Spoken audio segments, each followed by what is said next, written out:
اچھا نوجوان وہ ہے جو دین کے فروغ کے لیے بھی اپنی صلاحیتوں کو استعمال کرے، عالمی سطح پر ہو یا اپنے دائرے میں ہو۔ اور خاص طور سے آج ٹیکنالوجی بڑھنے کی وجہ سے ایک آدمی عالمی سطح پر بھی اللہ کا پیغام پہنچانے کی استطاعت رکھتا ہے، اس کو کہیں جانے کی ضرورت نہیں۔ پرانے زمانے میں ایک آدمی مکہ میں ہے،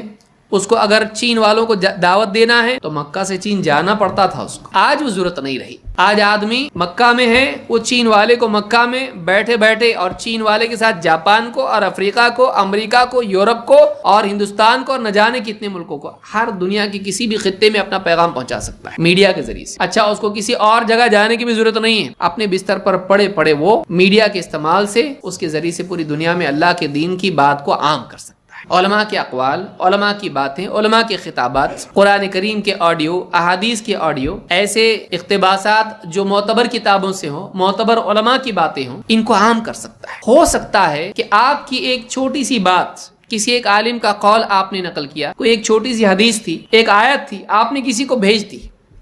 اور ہو سکتا ہے اس دن وہ کوئی بہت بڑا گناہ کرنے والا تھا اور آپ نے وہ حدیث یا وہ آیت یا وہ حکمت کی بات اس کو بھیج دی، اور اس آدمی نے اس کو پڑھا اور اپنے گناہ کا ارادہ مؤخر کر دیا۔ کون ذریعہ بنا اس کا؟